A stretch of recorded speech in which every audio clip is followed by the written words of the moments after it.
অসাধারণ এই মনোমুগ্ধকর পরিবেশটি দেখে যে কারো অন্তরকে শীতল করে দিতে মাত্র কয়েক সেকেন্ড সময় নেবে।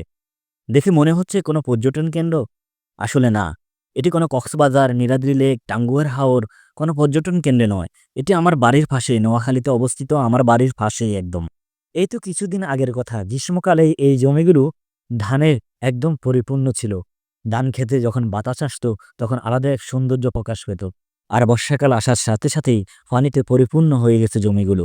সেই সাথে আকাশে বিধাতার সৃষ্টি করা এই অপরূপ সৌন্দর্য মনে হচ্ছে কোনো পর্যটন কেন্দ্রকেও হার মানাবে। প্রতিদিনই দূর দূরান্ত থেকে মোটরসাইকেল নিয়ে অনেকেই আসে এখানে একটি ছবি তোলার জন্য। আসলে সুন্দর চোখে দেখলে সবকিছুই সুন্দর মনে হবে।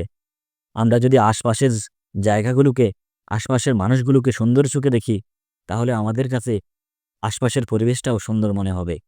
আমাদের গ্রামের যারা আছেন এবং গ্রামের আশপাশে সহ পুরো নোয়াখালী জেলায় যারা আছেন, নোয়াখালীর এই সৌন্দর্যপূর্ণ ভিডিওটি শেয়ার করে সবাইকে দেখার সুযোগ করে দেবেন। ধন্যবাদ। দেখা হবে আবার নতুন কোনো ভিডিওতে। সে পর্যন্ত ভালো থাকবেন। আল্লাহ হাফেজ।